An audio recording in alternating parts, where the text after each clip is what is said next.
come to the final presentation. And this presentation is very special this time. It has never, ever been heard. It has never been taught. And this is the original teaching. We're closing out our process of learning and bringing the cycle of nature in its 4 phases into an overlay with the cycle of consciousness, which is better called an ecology of 4 phases.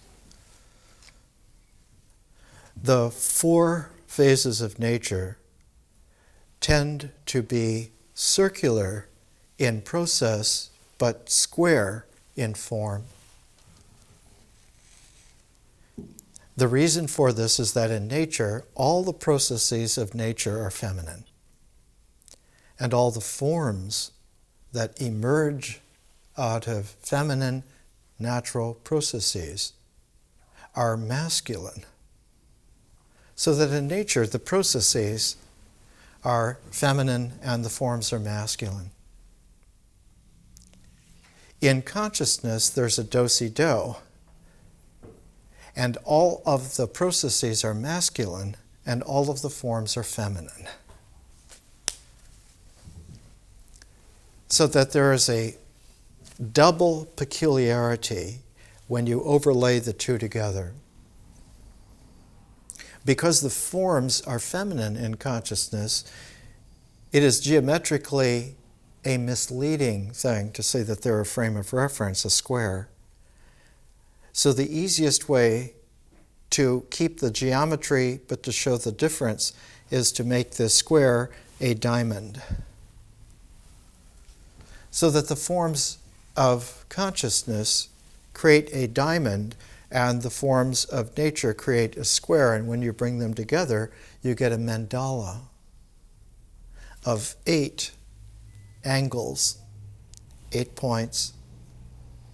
But because each angle has 2 sides that make the angle, a mandala has 8 angles and 16 sides.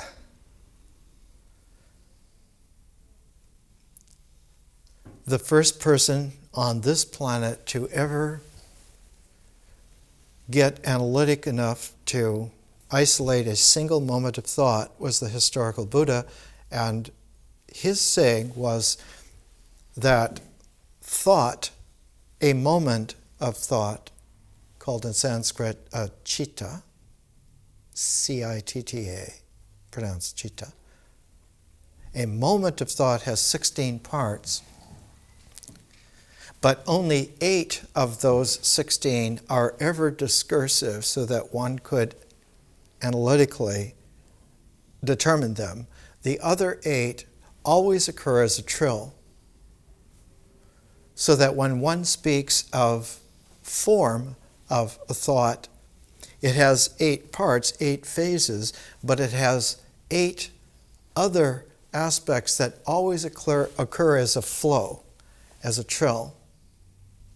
And so the bodhicitta, which is the enlightened moment of thought, has 16 parts, only 8 of which show, so that the ancient Dharma chakra mandala was a circle with 8 spokes and 8 spaces in between the spokes. And that was called the Dharma chakra. And when civilization first began to understand the deeper ramifications of not just cultures and many cultures brought together like a quilt into larger intercultural things, but that there was a new form called civilization. The form for civilization initially was the wheel, and the pair of such wheels were the wheels of the first chariots. And so the simile of the chariot is one of the fundamental archetypal symbols of civilization, as distinct from cultures, as distinct from tribes. And the wheel, that Dharmachakra wheel, in ancient early civilizations was always the symbol of the wholeness of the process. And one sees, even today, on the flag of India, you see the wheel, the Dharmachakra.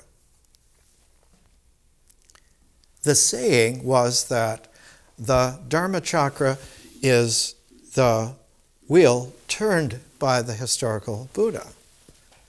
And it meant that in its turning, in its spinning, that complete mandala of the 8 spokes and the 8 intervals was put into a special kind of a motion. And that motion does 2 things. It rotates and presents the mystery of the chirality of the rotation of reality, and it also shows that one can go with it. And when one goes forward with it, the rotation, instead of staying circular, becomes a helical spiral. And if one can follow by one's line of sight, not just to see by the light, but to see how light makes its cone, that the cone of light then is a spiral that is ever enlarging as the Dharmachakra turning goes forward in its motion of creating a path integral. And so one has 2 different modes by which that can be achieved. One is that the spiral comes back from the distance to a single focus, and the other is that that single focus can go forward out and spiral larger and larger out into infinity. What was discovered, though, by the historical Buddha was that that point does not stop at the point of the focus, but vanishes in upon itself. That the inner spiral goes not only to the point where the eyes would focus and see a point, but it goes beyond the focus of the eyes to see a point, that it sees that there is no point in the point. And so the seeing sees vanishing rather than a point. And what is curious and peculiar and true is that that vanishing is as instant as its reappearance as a point is. So that not only does the single point vanish, it almost immediately reemerges, and when it does, it reemerges going out. And so the reemerging sight, instead of coming back and staying at a point of focus, quickly spirals almost with beyond lightning speed, faster than the mind, into allness, into infinite allness. And so the saying was that when you focus to look out on the world, you have to focus your eyes on things. But when you have an inner focus, the inner focus is allness. And you cannot see the allness as long as you're keeping track of images that are representations from the world in your mind. But that as soon as you quiet the mind so that it no longer has representational images in it, of sounds, of sights, of tastes, of smells, of dreams, of feelings, whatever it is, as soon as the mind is ordered to clarity of complete openness, this phenomenon of an inner focus of no dimension, it can be either zero emptiness or it can be infinite fullness, occurs, and it occurs both naturally and consciously together. One of the peculiar things was that the Buddha lived about 2,500 years after the beginnings of civilization in India. Civilization in India began with a great Indian war recorded in epic as the Mahabharata, the Great Indian War, and that occurred 3102 BC in northern India, near the juncture where the Jumna River comes into the northern India foothills of the Himalaya. So the Buddha lived 2,500 years after the origins of a civilization that didn't take its name from the Jumna River, but it took its name from a much more powerful river called the Indus. And by about 3000 BC, one had along the Indus River two of the largest cities in the world until recent times, Mohenjo-Daro and Harappa. Both of them had populations of close to several 100,000 people 5,000 years ago.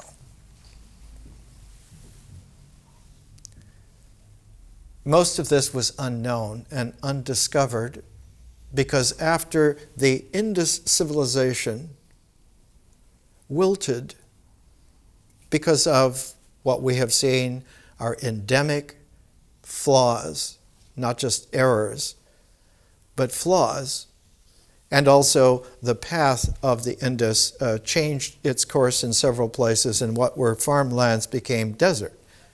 Today, the Rajasthan Desert, separating Pakistan and India. At the same time that the Indus civilization was forming in India, the origins of Egyptian civilization were forming in Egypt about 3000 BC. And the beginnings of Chinese civilization were forming with Fuxi and Nugua presenting for the first time the complementarity that developed into the trigrams that became the I Ching. And a fourth civilization was forming at that time in what is today Iraq. And in ancient Iraq, the most ancient was Sumeria, which is the southern part of Iraq, which is where the Euphrates and Tigris river valleys come together. So you have in Egypt the Nile River civilization. You have in ancient Sumeria the Tigris and Euphrates. In India, the Indus and the Jumna. In China, the Huanghe, the Yellow River, and the Yangtze. And so you have this quality of the earliest major civilizations having rivers, but there was a civilization that did not have a particular river all the way. The river of the fifth civilization was called the Amu Darya. That's what it's called today. And it runs in Central Asia, and it runs from the Hindu Kush all the way down through Central Asia and empties into either the Aral Sea or eventually the Caspian Sea. And that civilization was ancient Iran, not the Iran that we see historically today, but Central Asia. And that particular civilization were the first people to tame the horse and the first people to make chariots. And the sage of that civilization was Zarathustra. One of the most peculiar things is that where Iraq is today, ancient Sumeria, while they had developed cities and developed in each city special temples and special gods that were the patrons of those cities, and that for about 1,500 years the Sumerian cities formed, and one of the earliest of them was Ur. And in all of this time, in the separate cities, there was always a competition and a warfare. And there was no way in which there was some overview that could unite them together until the original Sumerian base of its civilization was transformed by a Semitic people who were of a different ethnicity than the Sumerians, but related to them. And their contribution was to unite all of the Sumerian cities together for a larger purpose, a larger expansion. And that civilization was based in Akkad. And the founder of that was named Sargon. And so Sargon founded Akkadian Sumerian civilization on a very interesting double set of principles. One is that all of the different cities, all of the different cultures, all of the different people are going to be united together, not in terms of domination by one, but in terms of cooperation to do something further. We are together going to pool our talents, and we're going to go further. We're no longer going to have trade routes that span a couple hundred miles. We're going to have a new scale of trade routes that span thousands of miles. And so Sargon of Akkad, about 2350 BC, expanded the Akkadian Sumerian civilization for the first time, not to link just cultures together, to be intercultural, but to link civilizations together to become intercivilizations. And his trade routes reached all the way into India, all the way up into Central Asia, Iran, all the way over to Egypt. And because the central Iranian early civilization, their trade routes just didn't go from the Aral Sea to the Hindu Kush, they pushed over a special pass in the Hindu Kush into the Gobi Desert area and established contact with the ancient China, the nascent Chinese civilization. And so by contact through the Iranians, Sargon of Akkad's great inter-civilization trade route reached all the way to Khotan in the Gobi Desert, where China touched ancient Iranian civilization, all the way from the Indus River civilizations of the great places like Harappa and Mohenjo-Daro, all the way through all of the Akkadian Sumerian cities, all the way over to Egypt and the Nile civilization, and also had ports for the first time along the eastern Mediterranean that included shipping lanes as a cognate of it that went all the way to Cyprus. And at Cyprus was the gateway to a new development that was just beginning in the wilds of the Aegean Sea. And also Sargon's trade routes went all the way to the northern parts of not what is today Iraq, but of what is today Turkey, in fact, what is today Armenia.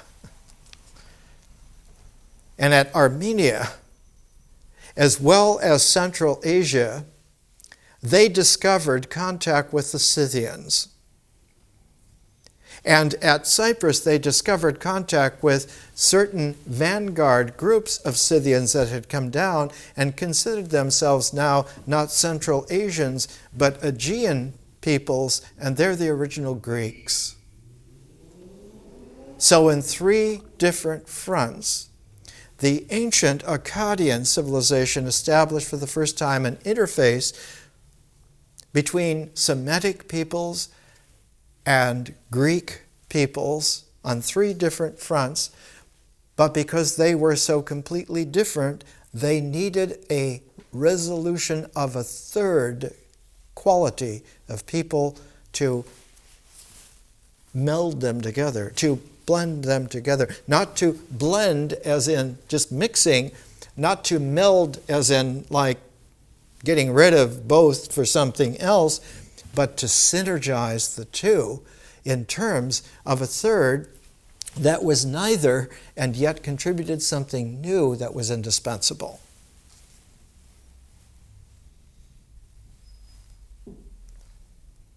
What we're looking at is one of the rarest of all books in the world. Its title is the Prajna Paramita Ratnaguna Samcaya Gatha. And to unravel what this is takes an enormous amount of not only erudition, but subtlety, which has largely been missing. Not only because the contact has not been seen, but that the resolving third was not able to be seen because it wasn't wanted to be seen. The resolving third is that there is a whole population of humanity who are dark, who are black. And without that resolving, synergistic interchange, the different civilizations would never have been able to come together. And one thinks, well, one is looking for an African civilization. One is looking for, in India, the blacks are called Dravidian. And the Dravidians are related to the Australian Aborigines. They're related to dark peoples that are minority groups all through China, Southeast Asia. And it is a whole different quality because their contribution was ineffable because it was the intervaling flow rather than the structured struts of the various civilizations and allowed for them to come together in a very special way. Two major examples of this, of how this happens. In ancient Egypt, the creator of language, the creator of writing, of ordered cycles, Thoth, in later times was called the first Hermes. And around 100 AD, there was a third Hermes, Hermes Trismegistus. Who was the second Hermes? The second Hermes was called Agathodaimon, which meant good spirit, and emerged as a very subtle form about 200 BC, but emerged in Nubia. Because in ancient Egypt, there was an impress that touched Black Africa so deeply that Egyptian civilization has a very deep, resonant core of African wisdom, but it came to a special peak about 200 BC, and the second Hermes was black and has the subtle and esoteric quality of being able to take the first Hermes in a transform such that a third Hermes comes out that is not a third form but integral, but is a third form in a differential expansion. And so it's said, Thoth is the wisdom of existence, but the black Hermes of the good spirit is the way in which the form of the mind does not get trapped in its own formation and allows for a third form, a differential form of the spirit person to come through, which is Hermes Trismegistus. And it's the third form that is able to behold the cosmos as a form. That the fourth form is the cosmos itself, and that it is not visible as a differential form of infinity until one has come to that jewel-like prism of transformation that is only possible by the open mind. In India, the same kind of scenario happened. In India, there was a very ancient Dravidian civilization there, long before the Mahabharata of 3102. That ancient Dravidian civilization was centered in the center of India, in the deserts, going down like a pear-shaped all the way down to the tip of India, and on the island that we now know as Sri Lanka or Ceylon, in ancient times just called Lanka. And so there was like this teardrop exclamation mark at the southern end of India, with the dot of the exclamation mark as Ceylon. And that was the ancient Dravidian civilization. What's interesting is that after long millennia of sophistication, the historical Buddha brought Indian civilization to an almost ultimate vanishing point. And when it happened in that way, he passed on, not to death, as they say, but the Maha Parinirvana, the great going beyond. And that this happened somewhere in the early 400s BC, about the time that, same time as Pythagoras and Lao Tzu, about the time that Socrates was being born. And very quickly, the Greeks of Socrates took the key of the Persians of Cyrus the Great time of trying to reestablish these large trade routes and caravan routes, linking for the first time India and Egypt together with the Persian Empire and Central Asia, and trying to recreate the ancient Akkadian empire, only by empire rather than by just trade routes. And of course it collapsed because empires are not the way. It's the synergy of the cooperation together for something larger that holds civilizations in health. Because civilizations, it turns out, are the differential process of history and not mental forms. As long as they are conceived as mental forms, they will break. They will fracture out of their own weight. Their own success breeds their fracture. It's like building something so high that the weight gets so much that it cracks the base. This is the meaning in the book of Daniel of feet of clay. Yes, you have a head of gold, you have a torso of silver, you have the strength of brass legs, but you have feet of clay.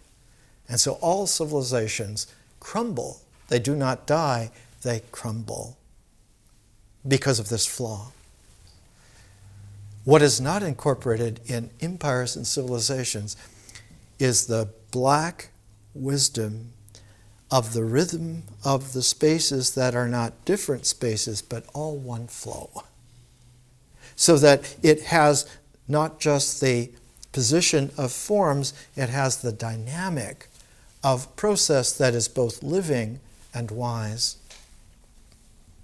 In India, when the Greeks, through Alexander the Great, met the Indian powers, and Alexander took over almost all of India up to the Ganges River, the northern part of India became Greek kingdoms.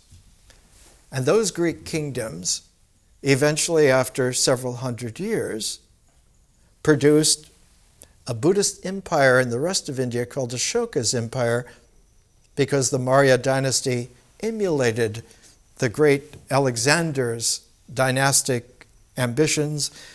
And so India was united under Ashoka, who was the grandson of the founder, Chandragupta Maurya. But in the meantime, while all of that was happening in North India, the Greeks and the Indians began to try to come together to find a way to be together. The Greek emphasis on form being rational and integral, and the Buddhist India emphasis on form as being differential and prismatic would not go together. And so an ancient quality of Black India, of Dravidian India, was tapped to bring them together so that they came together in an energized new way. And the person who carried that energy was a Black Dravidian monk, a teaching monk called a bhikshu. His name was Nagasena. And Nagasena was so mysteriously potent that he was able to hold court with the most powerful Indo-Greek king of the age named Menander. But Menander is Menander pronounced in a Western word. In the ancient language of Ceylon, in Pali, Menander is pronounced Melinda. Pali is Sanskrit with a southern accent. We all can't say Menander, but we can say Melinda. And the Questions of King Melinda is one of the most esoteric books in the world. It's reprinted here in Dover paperbacks, and you can find it in many editions. The questions of the Greek Indo-king to the Black Dravidian Indian teacher, Nagasena, is the way in which a whole new synergy of expansion was begun to be created, and eventually that would be called the Mahayana. And our text is one of the greatest beginnings of the Mahayana. It's one of the great synergies on the planet. It's one of the great exemplars of how to build a new civilization where the entire planet works together to expand to the rest of the star system and to move on out into interstellar adventures. It's one of the few places that one can point to and understand. How is it that the Mahayana had its seeds in northern India, and yet all through the last 2,000 years, the greatest sages in Asia have understood that the Mahayana got its energy from the south of India, not from the north. Not from the interface of the Greeks and the Indians, but from the south, and that the carriers of the southern energy were the Dravidian Black Indians. But how was it that they were able to understand and to be able to affect the synergy of the Greeks and the Indians? They had two completely different ways of looking at form. The Greeks saw the Buddhist Indians as people who were pessimists. They're trying to blink out of existence. They're trying for moksha, for extinction. And the Indians see the Greeks, they always want to have things, control. And all of this is samsara to us. And they insist on it. How to bring fire and iron together. It was Dravidian wisdom in India, but what they used for their energy was not just the ancient Dravidian, because they didn't have an ancient Dravidian form so much as an ancient Dravidian process of making a dynamic, and the two aspects that they brought together for the new dramatic presentation was Hellenistic Judaism and esoteric Buddhism. How does that happen? How could that possibly be? Because the carrier of Hellenistic Judaism to India was St. Thomas. And he went there around 40 AD. And he went to southern India. And the reason he went to southern India, along the Kerala Kerala province, we would say in India they're called Pradesh, Kerala Pradesh. And the reason they went there is that there were Semitic Jewish trading routes that were as old as Sargon.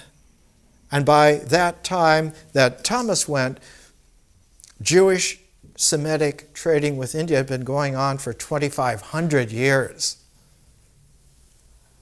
And there were Jewish trading port communities in southern India, not in northern India.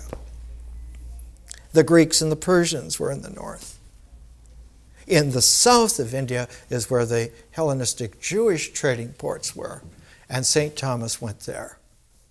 And not only went there, but after he began to place the seeds of a very special kind of Hellenistic Judaism that we know today as to rock music, we know it today as Christianity, man.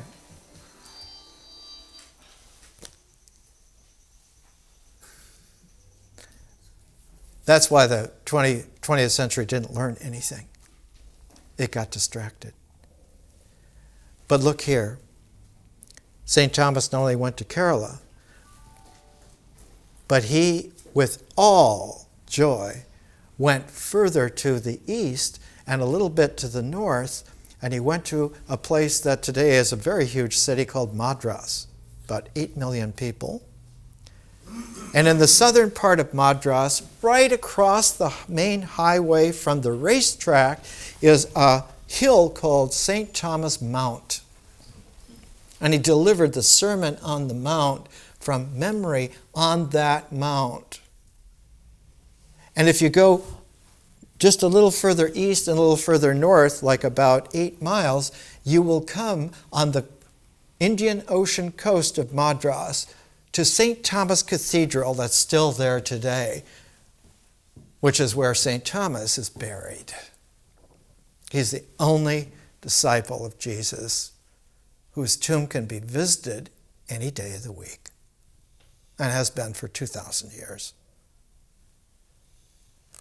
Madras, because of its huge trading city port, is not a very big Pradesh, not a very big province, and the province just across a few hills from it is called Andhra Pradesh, and Andhra Pradesh is very large in central India and reaches up, and there are 2 big rivers, the Godavari and the Krishna.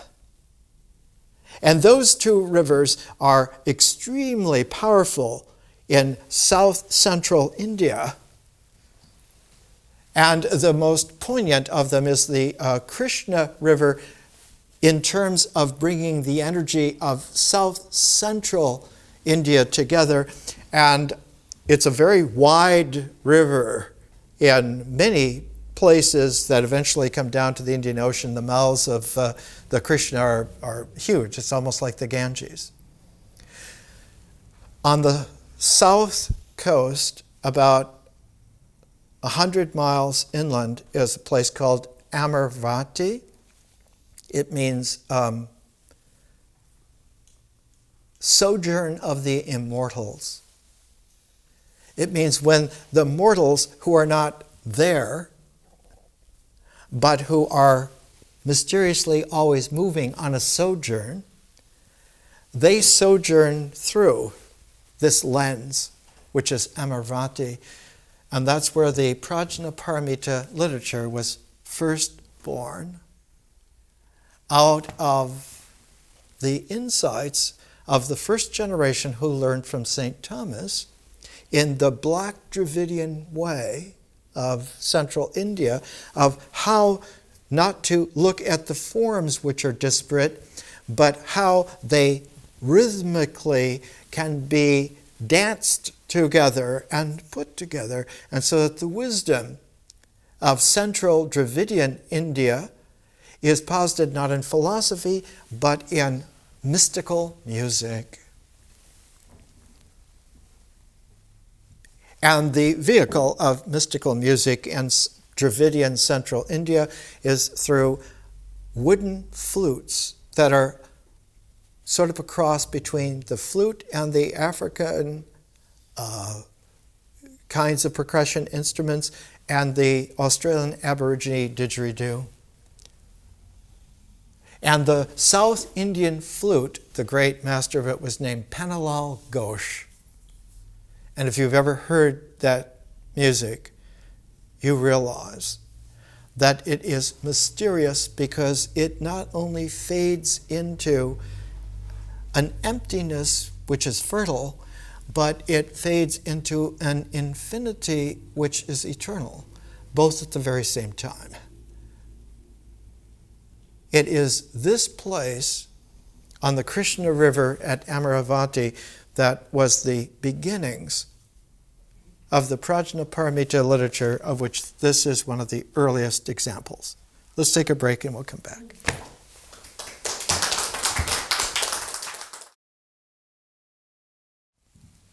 Let's come back. King Milinda, a Greek ruling in India, is trying to understand how everything can come together. And he's deeply philosophical because he's learned in the Platonic tradition of dialogue. And so the questions of King Milinda are a dialogue.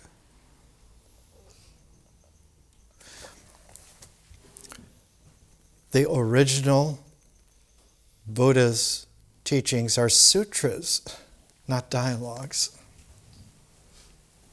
So the dialogue is an in-between transformation from the sutra to something else.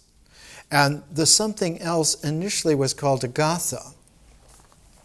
This is called the Prajnaparamita Ratnaguna Samcaya Gatha.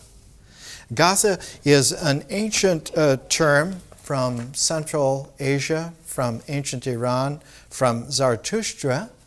It meant song in a spiritual mode, a spirit song, spiritual song. And in Sanskrit, which is cognate with the ancient Avestic that Zarathustra spoke 4,000 years ago, speak Farsi. He spoke Avestic. And in Avestic, it's Gatha. In ancient Sanskrit, it's Gita. Similar. So the Bhagavad Gita is a Gatha of very special hold. And in the Bhagavad Gita, and if you don't have my 9-part series and notes on it, you can get a hold of it. The Bhagavad Gita in American Reading. And in the beginning of the Gita, who is talking but Arjuna and Krishna? And they're talking in such a way that they talked in 3102 BC historically, and their conversation was repositioned by one of the world's great poets, Vyasa. And in the Bhagavad Gita, it isn't that Krishna and Arjuna are just talking, because that happened in 3102 BC, but when the Gita was being written about 200 BC, Vyasa is telling the story of the Mahabharata, but is having a scribe write it down, Ganesha. And as Vyasa tells, because he has to tell orally, and Ganesha writes it down, so the Mahabharata, including the 6th part of it, out of 18, is the Bhagavad Gita.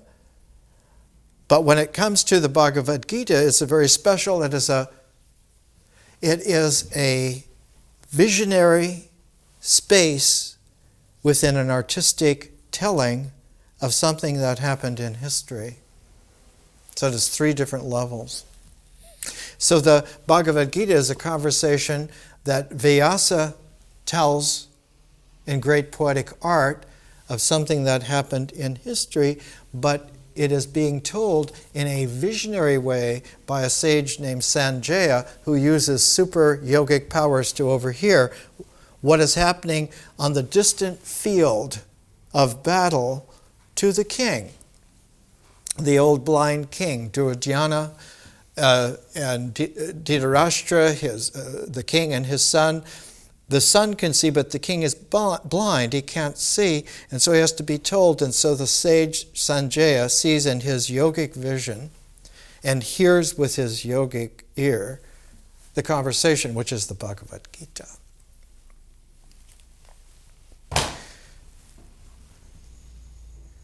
At this time, at the origins of civilizations 5,000 years ago, a huge change came. And about 2400 BC, you began to see something new in the world that had not been quite focused that well before. In Egypt, what you find is that the pyramids, which were monumental, even by the third dynasty of the Old Kingdom, Imhotep was building for Zoser the first real pyramid, the Red Pyramid. And then the next dynasty, in the fourth and fifth, pyramids became grandiose, like the Great Pyramids of Giza. And suddenly, about 2400 BC, a huge change comes because in the Pyramid of Unas, instead of just having the pyramid monumental, larger and larger, you have a transform of the pyramid, which was completely something new that had not been seen before. The interior of the entire pyramid was covered with hieroglyphics. A written symbolic language wallpapered the interior movement of the Pyramid of Unas all the way back to the sarcophagus room, where on the back wall was a great huge mural, and on the ceiling of it was a great huge mural, and you find that gets reproduced millennia later, like in the Sistine Chapel by Michelangelo, of the ceiling of the Sistine Chapel and the Judgment Day on the back wall. All this is a reconnoiter 2,000 years later of the Pyramid of Unas, which itself is a reconnoiter of Paleolithic caves going back to 40,000 BC. Someone asked Gandhi how old his wisdom was, and he said, it's as old as the hills.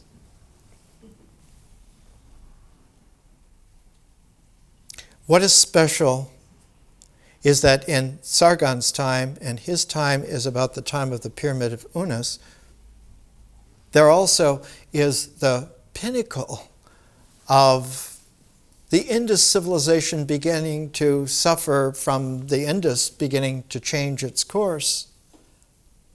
And the large cities of Mohenjo-Daro and Harappa increasingly were going to have to be abandoned. So that 1,000 years later, when the Aryan invasion of North India happened, they thought that India was just uncivilized. And so Vedic civilization set itself up as an empire to teach the poor little black people how to fit into this civilized order. And they didn't understand that there had been millennia of civilization before then. In Sargon's time, while he was the king who extended all these trade routes and went down to the southern tip of Arabia, down to what is Oman now, all along the coast, not just to the Indus civilization, but down to the tip of India, all the way to Ceylon, all the way into Central Asia, along the Amu Darya, over the pass into the Gobi Desert, all the way to Khotan, and from there all the way to the Wei River that runs into the Huang Ho, about where ancient Chang'an was and Xi'an is today. And all the way over through the Fertile Crescent to the Mediterranean, to Cyprus, to the northern parts of Turkey, to what was Armenia. And in ancient times, there was a very powerful city that controlled that northern reach, was called Haran, the city of the moon, and reached down to touch Egyptian civilization, but never went into Egypt itself, but touched it at around where Lebanon is today. Ancient Canaan, ancient Phoenicia, who carried their trade routes all the way across the Mediterranean, all the way along North Africa and the southern parts of Europe to Spain and beyond through the Pillars of Hercules, all the way up to the British Isles, all the way up to Ireland and England. And so one finds at the earliest building of Stonehenge, 2400 BC, is an impress of a Mycenaean dagger on one of the stones on the Salisbury Plain 4,400 years ago. But the way in which everything was held together was not through a glue of authority and power, but through the synergy of having all the parts work together, all the cultures work together. And the central synthesizing core of that was the difficulty, the intractability. You could get people to cooperate because economically everybody's doing better. That's no problem. And politics was a king's prerogative, and all you had to be is the king of kings. You kings are still kings, but I'm the king of kings, and you could do that. But the sticking point was the religion, the different gods. They each had their own mythology. They each had their own symbol integrals. And nobody can give up their gods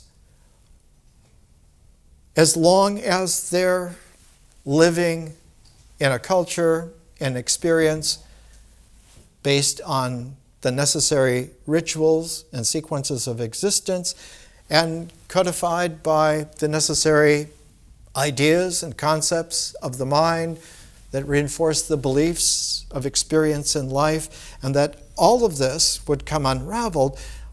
It is a conundrum that Sargon could not solve, but his daughter did.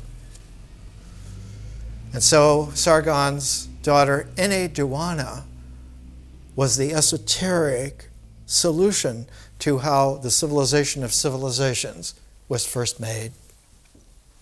And she's famous, of course, and we use her Inanna epic in our education. When we come to doing it again, you'll see with greater depth how profound it is. But she was not just the high priestess of Inanna at the temple in Ur.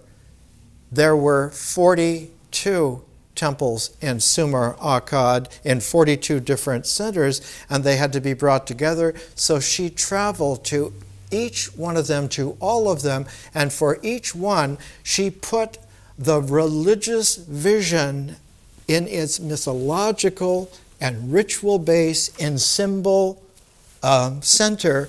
She put each temple's god into a hymn. And she made 42 hymns, and they're called the temple hymns. So that she synergized all of the gods and temples of ancient Akkad Sumeria so that they were held together by a king of kings, god of gods. One God who supplies the mysterious traction to all the other gods, who then indeed have their own temples, their own people, their own cultures, But that God is not the God of a culture. He is the Lord of history. He is the God of civilization. And civilization is a lens by which spiritual persons can view the cosmos in its reality. God, that one, is real. These others are powerful. This one is real. And so there is a very curious thing that 2,350 years later, after Inanna's 42 temple hymns, you find another Semitic woman who makes 42 hymns to the new temple. They're called the Odes of Solomon. And one of the first times they were ever printed, this is Oxford University Press edition, the Odes of Solomon, edited and translated with notes, James Hamilton Charlesworth. There are 42 of them, just like Inanna's temple hymns. These are the Odes to Solomon, who built the original temple, but they're not to Solomon and a temple of temples. They're to a new presentation of the real God through someone whose transcendent body is the new temple, to Jesus, and thereby Mary Magdalene. This is the 13th, put together about 40 AD. Behold, the Lord is our mirror. Open your eyes and see them in him, and learn the manner of your face. Then declare praises to his Spirit, and wipe the paint from your face, and love his holiness and put it on. Then you will be unblemished at all times with him. Hallelujah. When Mary Magdalene's odes to her Solomon, because Jesus is the 14th generation from Solomon, just like David is the 14th generation from a certain level in Jewish history, and that level is 14 generations from Abraham. And one can read in the Gospel of Matthew the 42 generations. So there's an ode for each generation, except that the deeper history is that there are 14 generations before Abraham, going back to Sargon. And one of the odd things is that if you read in Genesis, you can read that Abraham came from Ur of the Chaldees. He came from Enheduanna's Ur. But he lived about 1900 BC. He lived 500 years after Sargon. And not only was Sargon great, but his son was very, very excellent, but his grandson, Naram-Sin, was one of the all-time great king leaders. And so for generations, that Sargonic dynasty. And what was interesting is that the linking of Sargon, his son, and his grandson, Enheduanna, lived in all three of those generations. It was her excellence that held them all together. It was her ability to make a praising, sacred poem hymn that could be heard in such a way that all of them together put their resonances together and made a new harmonic. Not one that you just see with the mind, but one that you hear through the openness of your hearing. It tuned the way in which you heard language, in which the vowels and consonants and pacing was not posited in words that just stay there, but are made so that they are like resonant notes in the flow of a music. It is a very powerful thing that when you come to something like the questions of King Milinda, where Nagasena, the black Buddhist Dravidian bhikshu, is countering the king's Greek insistence on specificity with his curiosity of, well, how do the Indian Buddhists reconcile this with our clarity and our specificity? And Nagasena constantly is saying, and here's book 2, chapter 3, the king said, "What is the root, Nagasena, of past time, and what of present, and what of future time?" And the black Buddhist bhikshu says, "Ignorance. By reason of ignorance came the confections, the sweet makeup things. By reason of the confections, consciousness. By reason of consciousness, name and form. By reason of name and form, the 6 organs of sense. By reason of them, contact. By reason of contact, sensation. By reason of sensation, thirst. By reason of thirst, craving. By reason of craving, becoming. By reason of becoming, birth. By reason of birth, old age and death, grief, lamentation, sorrow, pain, and despair. Thus is it that the ultimate point in the past of all this time is not apparent." Are you ready? Nagasena is ready to continue. In Sanskrit, that's known as Padita Samudpaya, the chain of dependent causation. Any point in that chain of dependent causation will naturally cause the next one to come to be. So that if you try to break the chain by grabbing it anywhere, it cannot be broken. It is stronger than your power to break it. It will carry you along on that endless cycle of dependent causation. That is ignorance.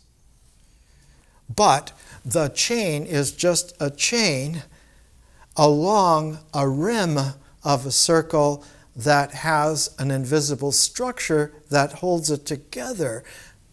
And that if you can know the structure that is invisible that holds it together, that structure will demagnetize the connections between the things, and though the things seem to be there, when the connections are demagnetized, they are suspended in the midst of a magnetized non-connection, and they drop away. And when they drop away, they drop into nothingness.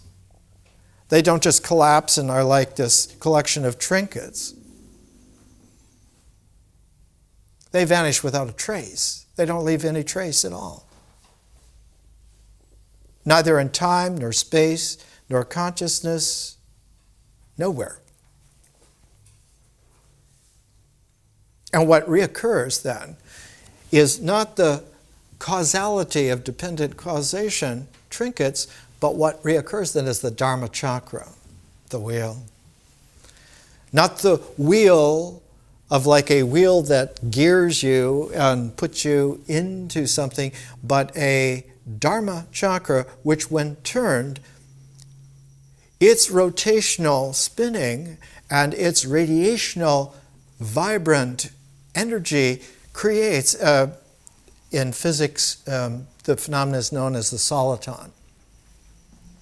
If you have a bell, you ring a bell, every frequency, high point of that sound wave is a bell.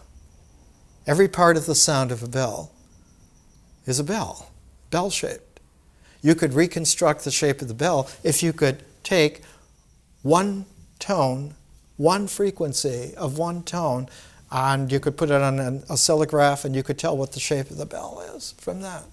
Just as with astrophysics, one can take one single photon from a star and tell what the star is made of, because the entire thing is in every part of it.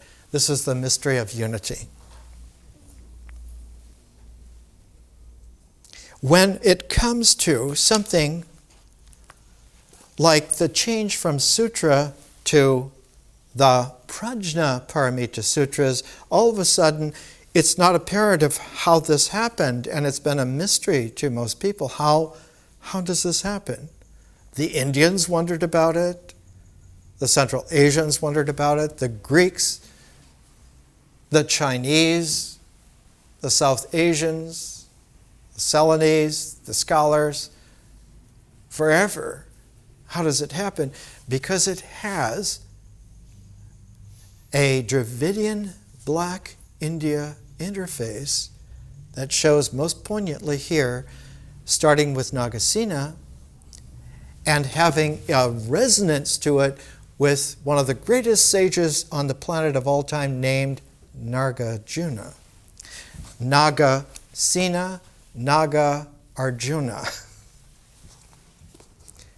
And Nagarjuna came from that part of Andhra Pradesh where Amaravati is, at the crest of the movement of the mystery of Hellenistic Judaism and ancient Buddhism about the time of St. Thomas, coming together in South India in such a way that they received a special modulation where the two were recognizable together because of the way in which the hymns of the harmonic resonance of someone like a Mary Magdalene's Odes of Solomon allowed for the Gospel of Thomas, which is 116 seed sayings of Jesus that are not held together by causality, but which, when one demagnetizes the need to look for mental causations,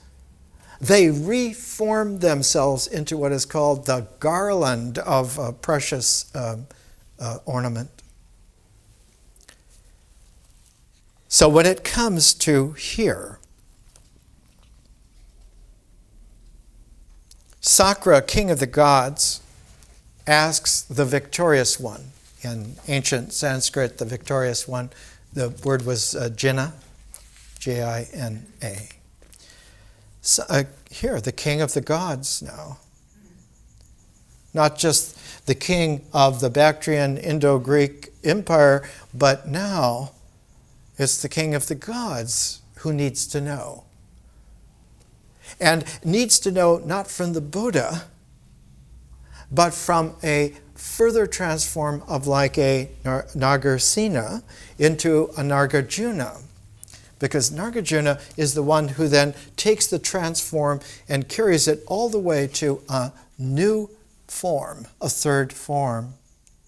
The Prajnaparamita literature originally are Gathas.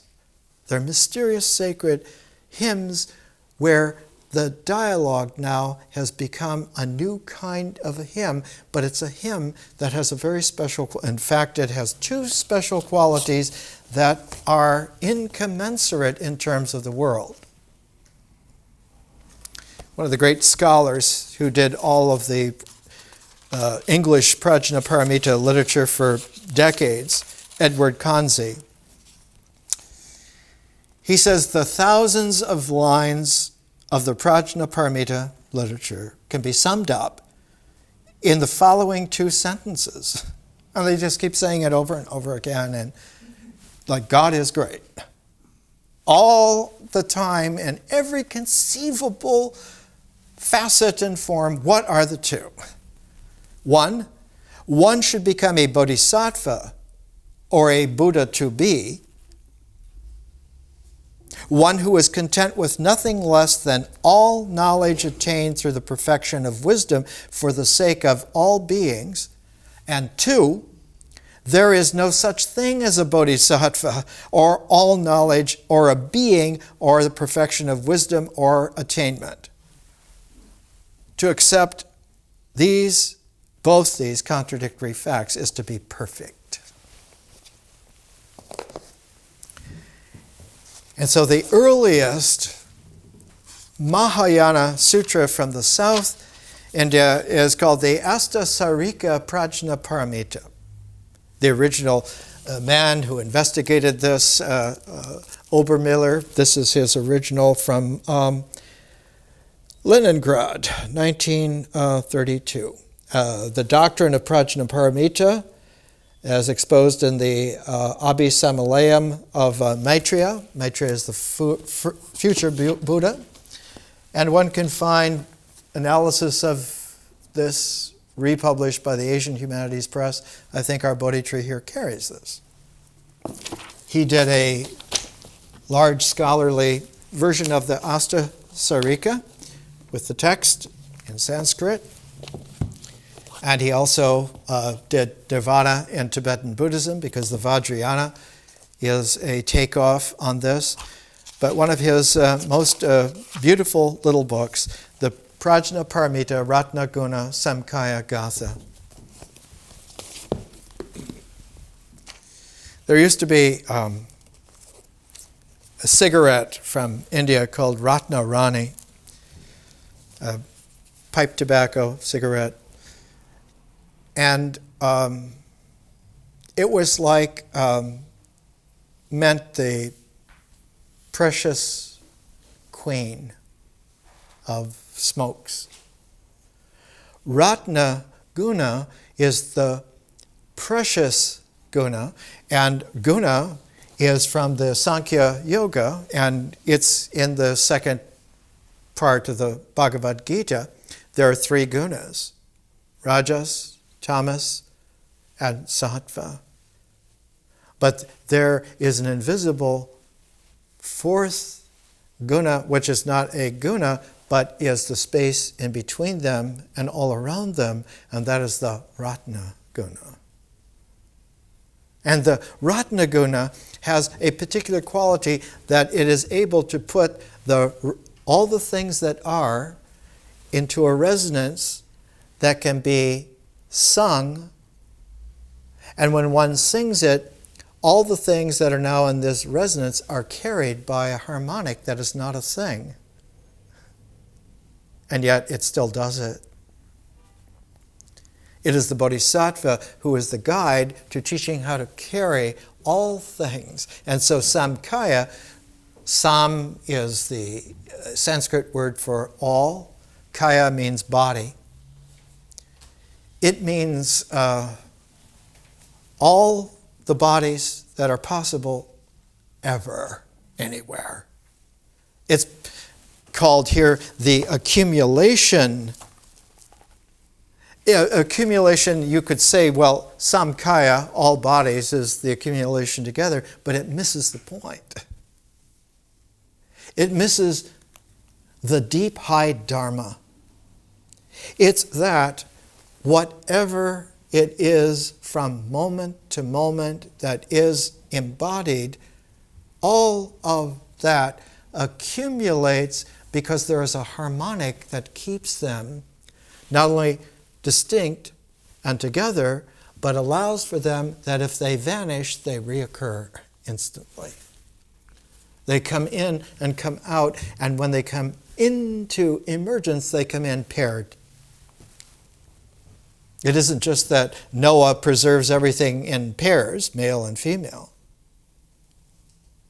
Even in such a high Dharma song as Chuck Berry's Roll Over Beethoven, one of the phrases is, I got the rockin' pneumonia, I need a shot of rhythm and blues.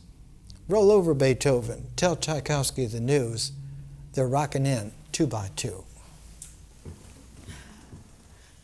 We saw in our science that Hawking radiation from black holes is because the reemergence out of vacuum of any particle in the universe occurs as a pair, a plus and a minus. And depending on the polarization of the black hole, it will immediately suck the opposite charge into itself, but will repel the same charge. And so you have a Hawking radiation even from black holes. because a fresh emergence comes in, not only paired, but one part of the pair will have a dynamic which goes out and doesn't just go in some straight line, but because of enormous gravity, gets a torque, gets a spin to it, so that the particle is not like it's going around the black hole, but it gets a torque like a bullet will have a torque and will achieve a vector stability. It'll be able to go in a straight line, except that it will follow the curves of time-space, of gravity time-space. But its straight-linedness is what creates its ability to be dynamically existent and its ability to follow the curves of gravitational time-space is because it can follow. And so the esoteric thing comes this way. The Asta Saharika, the first 28 chapters, are the Ratnaguna Samcaya Gatha. Sakra, king of the gods, asks the Jinnah, the victorious one, coursing in wisdom, how is the Bodhisattva engaged in it? Who is joined to not the least thing whatsoever, be it skanda or element, he who is engaged thus, that Bodhisattva is joined to wisdom. As one who set out for long in a vehicle, should that being be known, as one who has done his duty under many niyutas of kotis of Buddhas, trillions of years, who, when he has heard that these dharmas are fictitious and like an illusion, does not hesitate but makes efforts to train himself. If a man coming out of a wilderness extending over many miles would see cow herds and boundary lines and then woods, he then regains his breath and has no more fear of thieves. For he knows that these are signs that a village or a city is quite near. Just so, the one who searches for enlightenment, when he learns of this wisdom, the foremost perfection of the victorious ones, and gets hold of it, he regains his breath and has no more fear, not even that of falling to the level of an arhat or the level of a pratyeka Buddha. An arhat was the ideal of the old original Buddhism. One becomes enlightened and achieves then the status of an arhat who's enlightened. A pratyeka Buddha is someone who seeks enlightenment for themselves, just for themselves. I want enlightenment. The Bodhisattva ignores both those.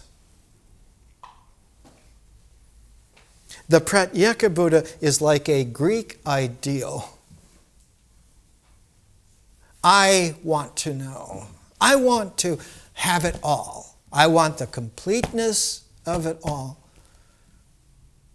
The arhat is like the Indian ideal. I don't want any of it. I want moksha, extinction. I want to be through with it. The ancient South Indian Prajnaparamita says both those together are parts of an illusion.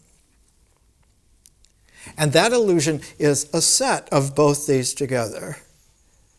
And if you could just condense them in such a way that the parentheses do a do-si-do, the parentheses now, instead of encapsulating something, don't encapsulate anything whatsoever. They lead out infinitely open and empty everywhere. Next week we'll talk about how all this came to be a course. Let me just end with this.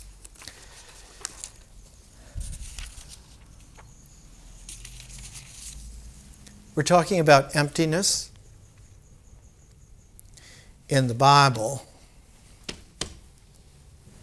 in the New Testament, in the Gospel according to John, the 0 point is the empty tomb that Mary Magdalene sees. The body is not there. She's the one that raised St. John. He was only 11, 12 years old when Jesus was crucified. She raised him for 16 years in Ephesus, and so he's the one who gives us the first-hand testimony of Mary because he was raised by her. And he says, at the end of St. John, the person who wants to be able to touch Jesus is Thomas. He's the one who must put his finger into the wound in the side. Not that he is a doubting Thomas, but he is the twin. He is a parenthesis of resonant tuning. And his twin is always in the New Testament apostle list, is Matthew. St. Matthew and St. Thomas were always paired together, so that the seeds of the sayings of Thomas's gospel are opened up to the sermons of Jesus in the gospel according to Matthew. The first sermon is the Sermon on the Mount of Olives. It has 3 peaks, and the central peak is called the Holy Mountain, and you can look across the valley of about 200 yards and you can see the temple. That's the old second temple. The Sermon on the Mount is the new temple in the hearing of the poetic of the new mystery. And it's that St. Thomas took to South India, and you can see St. Thomas Temple Mount in the southern outskirts of Madras to this day.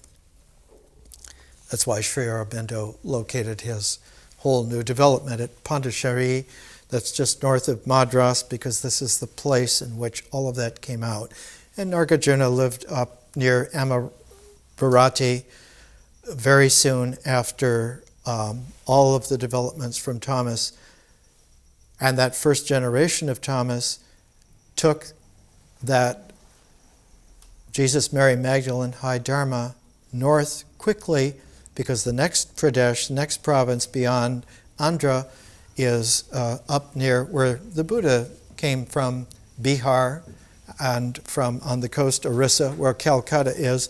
But in Bihar, at the central city, Patna, is where Ashvaghosha lived. And he's the one who writes the first Mahayana treatise in a very special mode that complements the South Indian. His treatise is called The Awakening of Faith in the Mahayana. And nowhere in all of the sutras of Buddha does he talk about faith. Faith is a Hellenistic Jewish understanding that if you persevere, the dynamic itself will create the path helically. And if you will do this together, those double helixes will intertwine together and will create not only life, but eternal life. And the other helix, because Ashvaghosha is all about tathata, suchness, awakening the faith in the Mahayana in suchness, Nagarjuna is awakening the disbelief in faith by shunyata, and when they intertwine together, tathata and shunyata create a completely magical, wondrous supersymmetry being called the bodhisattva. Much can be said, and in fact St. John says it best. After Thomas, he says, "And there are many other things which Jesus did, the which, if they should be written every one, I suppose that even the world itself could not contain the books that would be written." Thank you.